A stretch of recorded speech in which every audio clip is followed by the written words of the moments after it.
देश छोड़कर भागे अफगानिस्तान के पूर्व राष्ट्रपति अशरफ गनी संयुक्त अरब अमीरात में हैं। इस बात की पुष्टि यूएई के विदेश मंत्रालय ने की है। यूएई का कहना है कि अशरफ गनी को मानवता के आधार पर शरण दी गई है। अशरफ गनी के साथ उनके परिवार ने भी यूएई में शरण ली है। अशरफ गनी तालिबान के काबुल में घुसने की खबर के बाद अफगानिस्तान को छोड़कर भाग गए थे। इससे पहले अशरफ गनी के ताजिकिस्तान में पनाह लेने की खबरें आ रही थी। अफगानिस्तान के पूर्व राष्ट्रपति पर देश के खजाने की चोरी का आरोप लगा है। ताजिकिस्तान स्थित अफगानिस्तान दूतावास ने इंटरपोल से अशरफ गनी को हिरासत में लेने को कहा था। दूतावास ने इंटरपोल से अशरफ गनी, हमदल्ला मोहिब और फजल महमूद फाजली को सार्वजनिक संपत्ति चुराने के आरोप में हिरासत में लेने को कहा था। तालिबान के नेताओं ने आज काबुल में अफगानिस्तान के पूर्व राष्ट्रपति हामिद करजई और हाई पीस काउंसिल के चेयरमैन डॉक्टर अब्दुल्ला से मुलाकात की है।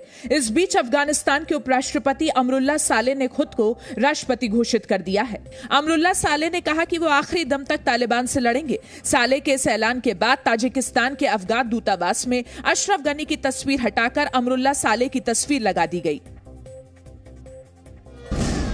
अफगानिस्तान के जलालाबाद में तालिबान के खिलाफ प्रदर्शन कर रहे लोगों पर फायरिंग की गई, जिसमें 3 लोगों की मौत हो गई और कई लोग घायल हो गए। प्रदर्शनकारियों पर तालिबानी आतंकियों ने गोली चलाई।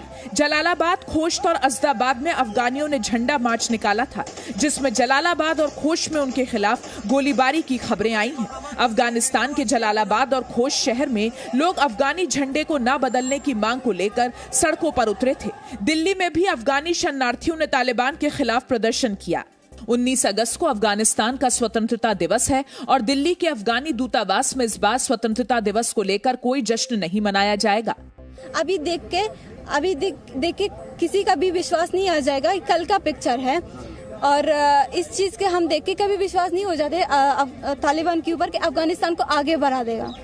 अपनी पहली प्रेस कॉन्फ्रेंस में महिलाओं के साथ बुरा सलूक न करने का वादा करने वाले तालिबान ने बल्ख प्रांत में तालिबान के खिलाफ आवाज उठाने वाली महिला गवर्नर सलीमा मजारी को बंधक बना लिया है। सलीमा मजारी बल्ख प्रांत की चारकिंत जिले की महिला गवर्नर हैं और वो पिछले कुछ दिनों से तालिबान को टक्कर देने के लिए अपनी सेना बना रही थी। तालिबान के समर्थन में 2 नेताओं के बयानों से all India Muslim personal law board विवाद में पड़ गया है। All India Muslim personal law board के सदस्य सज्जाद नुमानी ने एक बयान में न सिर्फ तालिबान की जीत को सही बताया, बल्कि उसकी तरक्की के लिए दुआ भी की। ये एक हिंदी मुसलमान आपको सलाम करता है कि अल्लाह ताला आपकी बसीरत और आपकी हिम्मत और आपकी इस्तिकामत में दिन दूनी रात चौगनी तरक्की अता फरमाए। वहीं all India Muslim personal law board के मौलाना उमरैन महफूज रहमानी ने ट्वीट किया, तालिबान की फतह अजबाब और वसाइल से नहीं, ईमान और यकीन की दौलत से हुई। तालिबान ने साबित किया कि जिंदगी ताकत से नहीं, अल्लाह की मदद से जीती जाती है। All India Muslim personal law board ने दोनों बयानों को सदस्यों की निजी राय बताते हुए मामले से पल्ला झाड़ लिया है।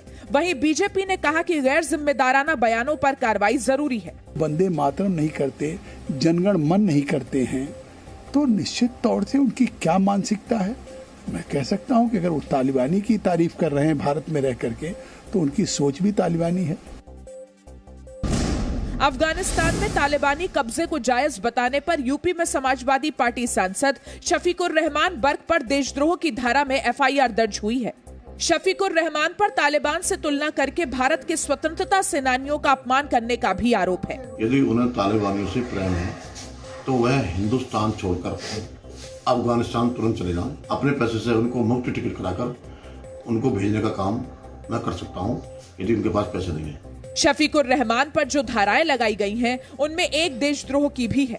एफआईआर दर्ज होते ही शफीकुर रहमान अपने बयान से पलट गए।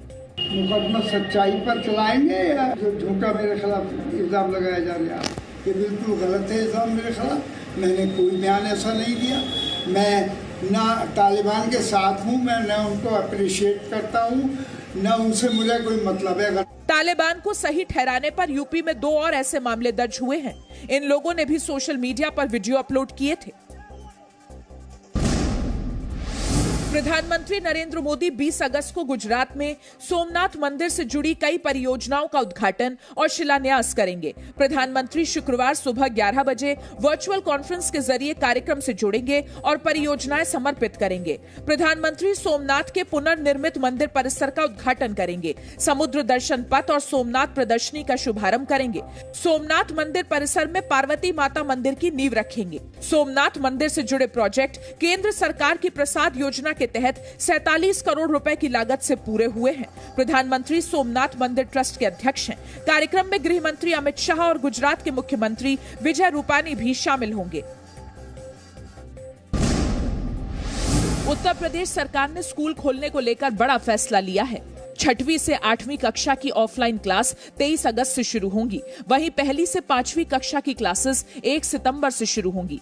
सरकार ने कहा है कि कोविड प्रोटोकॉल का कड़ाई से पालन करते हुए ऑफलाइन पढ़ाई शुरू होगी।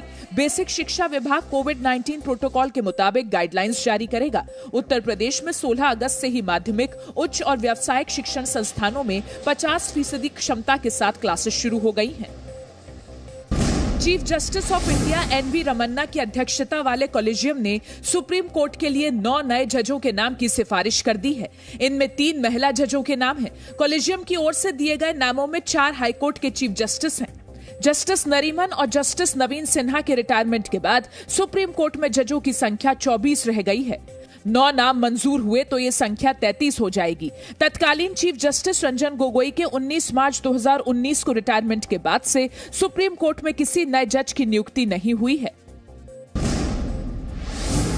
मद्रास हाईकोर्ट ने सीबीआई के लिए अलग कानून बनाने और उसे संवैधानिक शक्तियां देने की सलाह सरकार को दी है। सीबीआई जांच से जुड़ी एक याचिका पर सुनवाई में मद्रास हाईकोर्ट की मदुरई बेंच ने कहा, सीबीआई को ज्यादा स्वतंत्रता और अधिकार दिए जाने चाहिए। सीबीआई के पास सीएजी जैसी संवैधानिक शक्ति होनी चाहिए। सीबीआई निदेशक को केंद्र के सचिव जैसा दर्जा मिलना चाहिए। हाईकोर्ट ने कहा कि सीबीआई निदेशक को सीधे प्रधानमंत्री या संबंधित मंत्री को ही रिपोर्ट करना चाहिए। अदालत ने सीबीआई को अमेरिकी एफबीआई की तरह एडवांस बनाने पर जोर दिया। कोर्ट ने कहा, लोगों को सीबीआई पर बहुत भरोसा है। इन सुधारों से यह भरोसा और बढ़ेगा। Presenting B News app, available on Google Play and App Store. Download it now.